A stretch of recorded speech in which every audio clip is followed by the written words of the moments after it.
important. My background as a physician now, I previously was a paramedic in EMT in New York City. So I've seen sort of each link, out in the field, in the ER, and after. And, it's great to arrive on the scene and see CPR already in progress. And obviously getting an AED or electricity to the patient, the sooner we can do that, the better. So it's really been interesting for me to learn today about all the initiatives around Ireland that are going on, and likely the ones that will happen in the future, and really focusing on those first 3 links. The project I'm going to talk a little bit about is CARES, the registry we've been involved with, is the funding organizations that have been involved, just to acknowledge. And this is one of our original brochures. Centers for Disease Control has sponsored the program for the first 8 years before we transitioned to private funding. And that's really the key on the brochure, right? Improving emergency cardiac care saves lives. So it's not a new message, but a message that we want to focus on. And these are really the 3 key themes I'd like to talk to you today. I know lunch is next, so when I get the 5-minute mark, I know where I'm going to be at in the slide set. It's going to be hopefully 5 minutes away from lunch. But really focusing on the importance of data collection, as you heard already this morning, both in Ireland with OCAR Registry, as well as talking today about CARES and other registries. The importance, again, about the community-based involvement in the chain of survival, and how key that is, and the role of first responders as well as lay people in that strengthening of the chain of survival, and then really how process improvement really can make a difference. This is the money slide, and this is not new data. As you can see, 2004, it's an article in the New England Journal from data in Canada. For those that may know, OPAL's trial, or the Ontario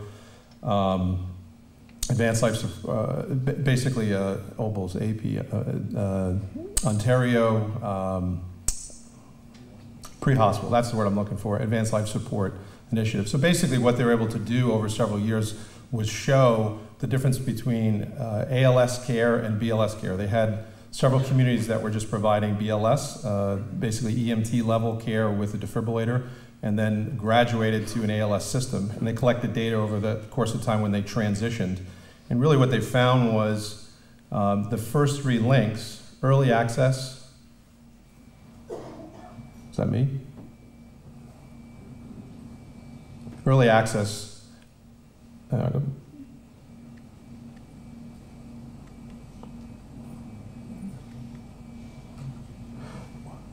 Early access, early CPR by a bystander, and early defibrillation, less than 8 minutes.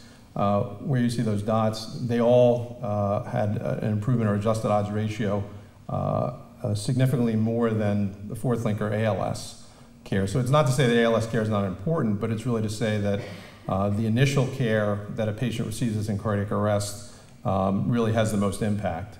And there's obviously other data that supports it, but this was the largest trial at the time, focusing on it, and really well controlled, showing a before and after effect. So again, showing you the chain of survival in a different schema. We know that there is significant variation between communities, and it really comes down to the timeliness and the quality of care. As you heard earlier, any CPR is better than no CPR, and obviously quality or high performance CPR makes a difference, and we recognize that. When we look at communities in the US from published data, there's up to 5-fold differences in outcomes between communities where data has been collected pretty rigorously, and you have to believe that some of that is likely related to the quality and the timeliness of care. This slide you can't see, so I'll just tell you those first 4 minutes. This is showing you survival outcome and response time. That top line, which is hard to see, is witnessed VFib arrest. So the best theoretically scenario that a patient could be in that's likely to respond. And you can see that it really drops off, it begins to drop off after 4 to 5 minutes. So those first 4 or 5 minutes are obviously most important. And CPR is going to buy you time to hopefully more successful defibrillation. And obviously, the sooner that electricity can be brought to the patient, the greater the outcome. Again, this is not new data, but it's really showing the benefits of those first 3 links. And again, the business world has known this for a long time. If you don't measure something, it's hard to manage it. And arguably, the first step, in improving a system of care, is collecting data and looking at it. Just real quickly, this was an article series done in the US looking at the 50 largest EMS systems back almost more than a decade ago by a reporter who was a former paramedic, Bob Davis. And he really showed at the time only 13 communities were collecting data. Today that number is much higher, almost the majority of them are now. But he really made the point, if you don't have any outcome data, how do you even begin to improve performance in that system? The Institute of Medicine looked at emergency care in the US several years ago, and they recognized we didn't do such a good job with collecting data for emergency care, not just cardiac arrest, but trauma care, obstetrical care, et cetera. Realizing collecting local data, regional data, statewide or national, to benchmark and to improve, that's really one of the key messages they came up with. You need metrics. Yesterday I took a walk around the village, and I did see a sign for Domino's Pizza, so I know this is not specific just to the US, but the pizza delivery in the US, is benchmarked. 30 minutes, your pizza's free. I don't know if that's true here, but the idea is you can measure pizza delivery accurately in the US, but why is it we can't measure cardiac arrest care delivery? And arguably much more time sensitive than pizza delivery. If it's 35 minutes, it's probably gonna still be a warm pizza, right? But 5 more minutes in cardiac arrest can make a world of difference. So recognizing this same theme, this is the last set of guidelines of the American Heart Association, their BLS guidelines recommending and stressing the importance of measuring, benchmarking, and then feeding that back to the caregivers. How are we doing? We know, as you've seen earlier this morning, data at the slide, at both at the pre-hospital and hospital level, we can do a much better job in the quality of CPR that we're performing, minimizing, as you heard already, interruptions, maximizing time with hands on the chest. So how do we fix that, or how do we improve upon that? We need data. We need to show people after, post-debriefing of an event, how are we doing? These are several registries. I'm not going to talk about all of them, but obviously you heard about OCAR, Danish registry. Eureka is a concept right now in Europe of trying to develop a more comprehensive European registry. PAROS, or Pan-Asian Resuscitation Outcome Study, and then CARES, as well as ROC in North America. So a lot of data is being collected. This slide is probably familiar to hopefully a number of folks in the room, and you'll hear more from Siobhan later today, I think in small group session, about data collection in Ireland. But I think there's a much greater awareness. Okay. So this is the Asian Registry. I'm trying to clip through these a little quicker. I'm just not, here we go. CARES.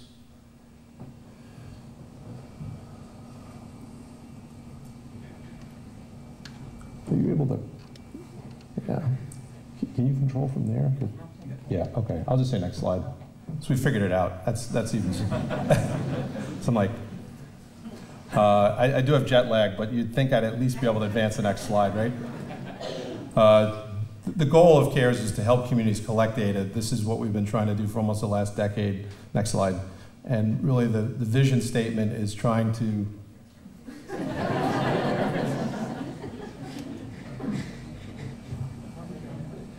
okay. The vision statement is really trying to work with every community nationally. Working with you can jump ahead to the next slide, thanks. Working with 25% of the US population. The goal is to get the other 75% that are not participating. Real quickly, the American Heart Association recognized the need for the concept of making cardiac arrest a reportable disease so that the data would have to be collected. Most people consider that an unfunded mandate. We know how well that's received. The idea is to work with those communities that understand the importance of this first and then try to work with others. And really, CARES is helping that happen. Next slide, please. Real quickly, web-based software that integrates dispatch data, hospital data, and EMS data, brings it together, standardized reports, and the ability for a community to see how they're doing against other states or national data. Next slide, please. Anywhere the data can be entered online, or even in the ambulance, several communities that are using web-based software or mobile laptops in the field will integrate the elements with their software and pull the data from there. Next slide, please. These are basic data. This is not an exhaustive research database. It's trying to collect the minimum number of elements. Again, the purpose is to try to understand outcome and then to feed back that outcome to the community. Next slide, please. Hospital, minimum number of questions. We have extra questions if the hospitals wish to answer those in terms of whether a STEMI occurred as well during the case. But the idea is to minimize the burden to the community to collect this data. Next slide. Where you see orange are the states that we're working with, so state-based registries are feeding in data. Where you see red dots are the cities. This represents a population base of about 80 million and growing. Next slide, please. We've been collaborating with the PAROS, or Pan-Asian Registry, for the last 5 years. Singapore is the clinical hub there. So 8 countries in Asia using the same software that we share with them to try to integrate data in that community. Next slide. So this is the growth over time and the number of records. These are the types of slides you show to potential funders, that want to sustain the registry, that there's growth and a lot more participation. Next slide, please. And the idea this year coming up, we expect about 35,000 arrests entered in for 2013, a cumulative number of records since 2005 of over 130,000 cases. Next slide, please. So real quickly, I'm just going to show you data that is specific to the US, of course, but a lot, I think, that's probably similar to Ireland as well as Europe. Next slide, please.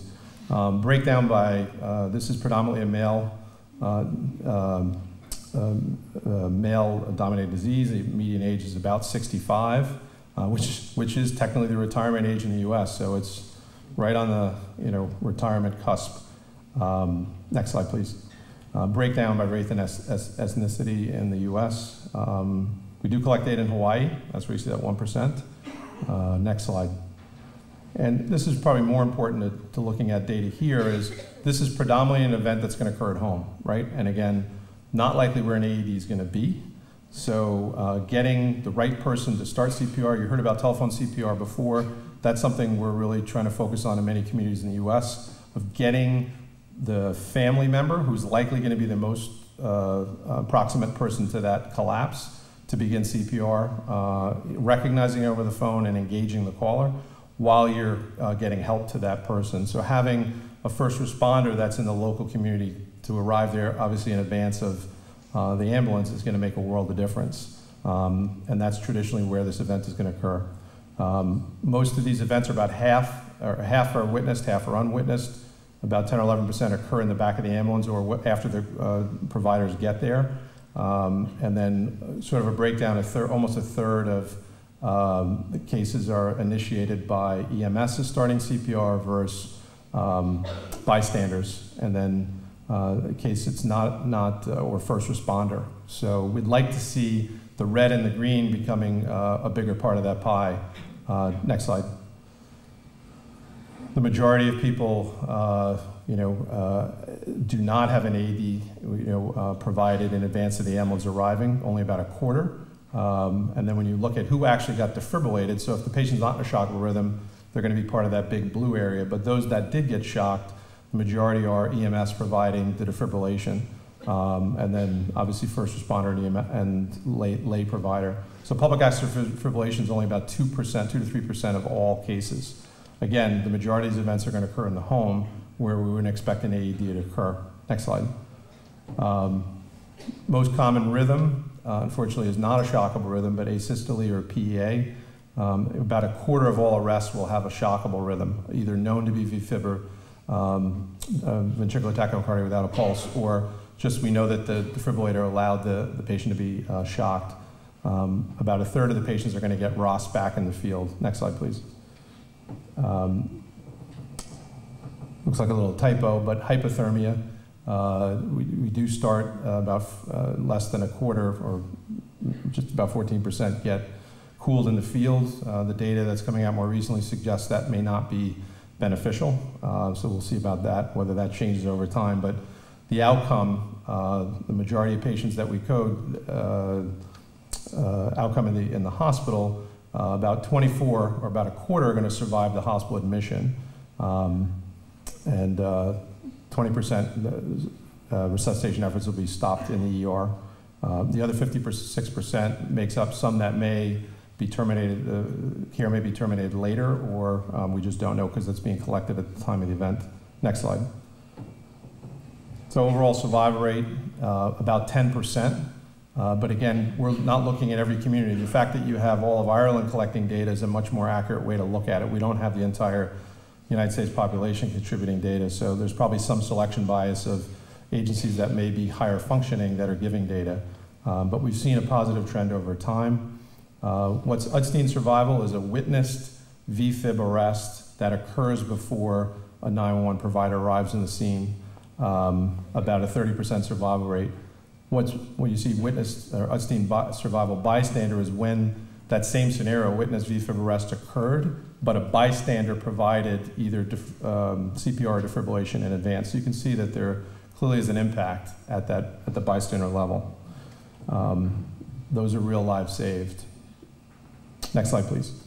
There's a lot of interest, there's a lot of data on here. Take-home message I'd like to show you is on the bottom part of this slide, when an AED is provided by a bystander, not as many cases, only 376 cases in this 5 years of data, but a 50% survival rate when public access defibrillation is used, as opposed to less than 30% when a 911 provider is that first provider putting the AED on. So the 20% of the rest in the US that occur in public, the greater the opportunity of matching a patient with a public access defibrillator, the likelihood that survival will improve. You know, the data shows that. But we really need to focus on the majority of these events, again, are going to be occurring in the home. So doing telephone CPR to get the family engaged and then getting a first responder there is going to make the greatest impact for the short term. Next slide, please. Our trend data, looking at this, everyone that was participating in the registry in 2010 and tracking that same group over time, we're seeing that there is improvement in the number of bystanders that are the first person to start CPR on the patient compared to a first responder or EMS. So that's encouraging. As you can see, the trend over time. Next slide. And this is that same group showing there was statistical improvement in survival for, again, a witnessed event when the patient's found under shock of a rhythm, with the caveat that a bystander provided intervention. So again, either bystander CPR being provided and/or an AED being used. There's, from 34% to almost 40% in that 2-year time frame. That's encouraging, to see that. And that's what would make sense, right? It's not just an event occurring, a witnessed event occurring in 2010 versus a witnessed event occurring in 2012. It's a witnessed event where someone's done, intervention, and that intervention happening early. Next slide, please. Too much information here. This is a hospital report. The idea, we want to give hospitals back, how are they doing with the patients that they're caring for that end up in the hospital? What's the state average? What's the national average? That's the information that they are able to access on their own. Next slide, please. This is a standard report, again, to show that information back to the community. This is the national data set for 2012. So showing you very quickly, total number of resuscitations, how many are presumed of cardiac etiology, and then following that middle column down, how many were witnessed, how many were found in shock of a rhythm, how many got discharged from the hospital alive, and then what was their neurological outcome or CPC score. Next slide. At the state level, we give a state-based report. This is Washington State. What I'd like to point out here is, all the way in the bottom, which you can't see, but you can take my word for it, is the bystander CPR rate in the state of Washington at this time was 50%. National averages at the time was about 37%. And we believe a big part of that difference between the national and what you have in the state of Washington is because of telephone CPR being really emphasized in that community. They've had a long history in Seattle-King County area as well as throughout the state. So we know there's a lot of room for improvement in other communities. But I was humbled when I was at a conference in London a few months ago where I think it was in Denmark showing data, or Norway showing data of bystander CPR rates close to 65%. And that's impressive, so there's always room for more improvement. How are we doing on time? We're nearly there. Good, okay. So we're gonna accelerate because there's another slide. Go next slide. Using the data research-wise, we've shown that at the neighborhood level, CPR is often determined by the demographics. So both race and income have an impact. You have a 50% less chance of getting bystander CPR in a predominantly African-American census tract than in not. And then independent of race, income makes a difference. So understanding basic data over time may help focus on training efforts to recognize in a community, certain parts of a community, no one may be doing CPR, and if you have that data, you may target intervention there. Next slide. Trend analysis over time, looking at the red line, is CARES data. As we recruit more sites, you would expect there may be some recruitment bias, but we've looked at a trend analysis showing that over time there's been improvement in outcome. This is what we call unadjusted analysis, but the trend is in the right direction. Next slide. This is data from the Danish registry, and you can see that top line showing the same relationship. Over several years, there's been improvement in outcome. Next slide is a little blurry. This is Japanese data that's older, but again, the same trend. So data collection by itself may be an intervention. You know, we believe that it's not just collecting data that makes a difference, it's acting upon it and making changes in the system. I'm going to jump ahead to a couple slides, so you keep going. Keep going. Yep, we can stop here. I'll go back one slide. This is an initiative, and I just put the URL down there. It's long, but I'll share it later.